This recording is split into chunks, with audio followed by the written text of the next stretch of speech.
King Leopold II and the Congo Free State. The cruel Congo colony. Between 1885 and 1908, the Belgian King Leopold II personally ruled the Congo Free State, which was also known as the Independent State of the Congo. Because he ruled the state personally, he had total control of its resources and had to answer to no one. In 1865, King Leopold II succeeded his father, King Leopold I, to the Belgian throne. The Belgian nation was a young one, created in the aftermath of the revolutions of 1830. It recently had broken away from the Netherlands and was recognized as a neutral and constitutional monarchy. Belgium experienced great industrial development and colonial expansion during Leopold's reign, and he is mainly remembered as the founder and sole owner of the Congo Free State. The brutal exploitation of the Congolese population in his pursuit of resources like ivory and rubber are infamous. The king believed that without a colony, a country could never achieve any historical significance.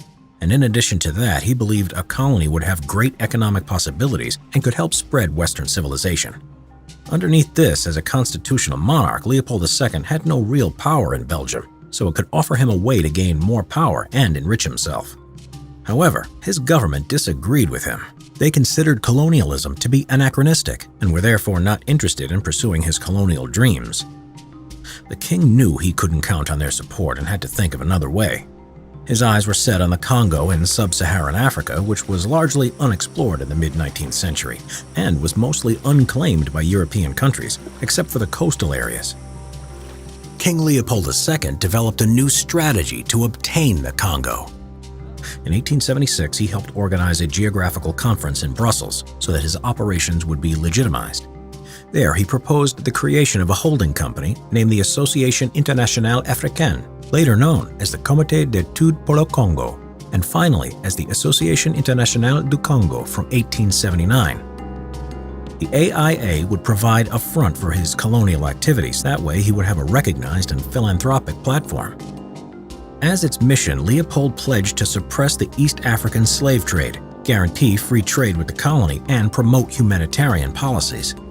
This was to distract critics and justify Leopold's ambition on the Congo. In 1878, the king found a journalist and explorer who also saw great economic possibilities in Africa, named Henry Morton Stanley. Stanley had been to the Congo between 1874 and 1877. The king decided to hire him to survey the Congo River area in 1879. Stanley was to build roads and bridges, establish posts along the navigable river, and he had to make treaties with the Congolese chiefs.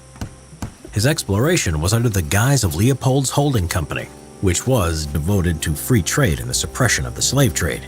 Stanley returned in 1882 and had concluded treaties with over 500 chiefs.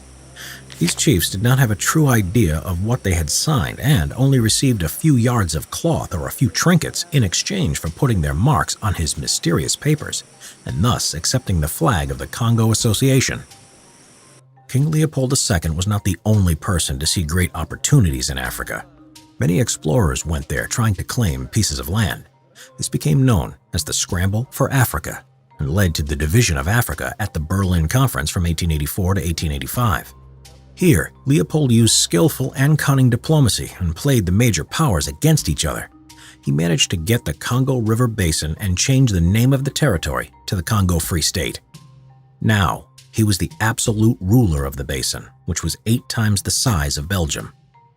Europe had no way to enforce the general agreements made at the conference, which included further steps to root out slave trade and the protection of the rights of the local people.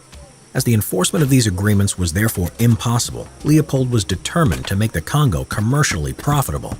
Therefore, he ignored the fact that slavery was banned. The world was demanding rubber for the growing bicycle and automobile industry, and much of the resource was found in the Congo. The local people were put to work to collect the rubber and were to meet inhumane quotas under impossible conditions. The natives were to slash the vines and lather their bodies with the rubber and then scrape it off into the baskets. If these quotas were not met, horrible consequences would follow: beatings with a chicotte whip, mutilation, or death. Those who refused to provide labor, rubber, or ivory met with the same fate. Leopold had set up his own private army, the Force Publique, to enforce these quotas and suppress any uprising. They were recruited or conscripted from tribes in the Congo, Zanzibar, and British West Africa. As proof that they had killed a villager who didn't fulfill their quota, these soldiers were required to sever the hands off to show their officers, one hand for every bullet used. This was because the officers were concerned that ammunition was being wasted on hunting animals for sport. Desperate measures were taken, as the quantity of chopped off hands could pay for an unfulfilled rubber quota. There were even small wars between villages to provide enough hands, and soldiers would cut them off from villagers dead or alive.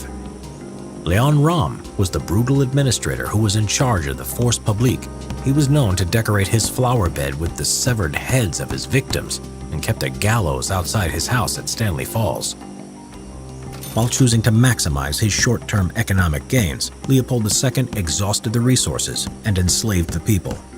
He managed to gain a serious income from this and amassed a personal fortune. But this was not enough to make it profitable, and more investments were needed.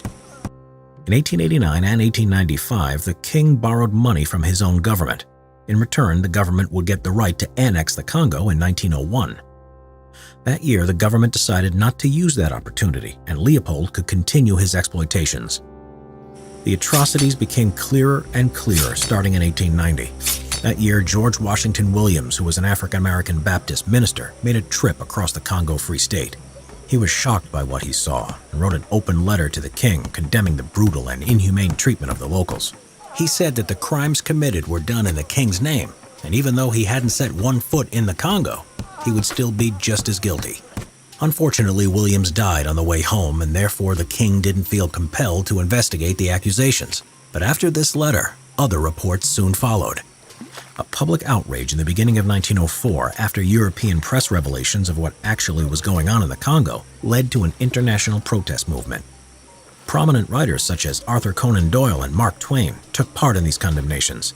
Twain wrote a pamphlet called King Leopold's Soliloquy, and Doyle later in 1909 published The Crime of the Congo after supporting the campaign for reforms.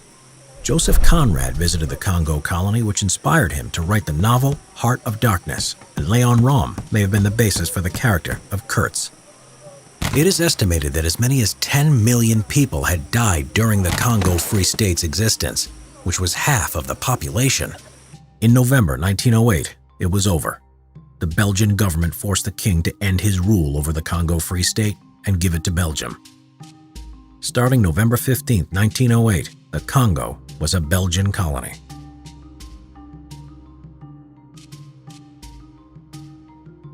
Subscribe and click the notification bell for more history videos.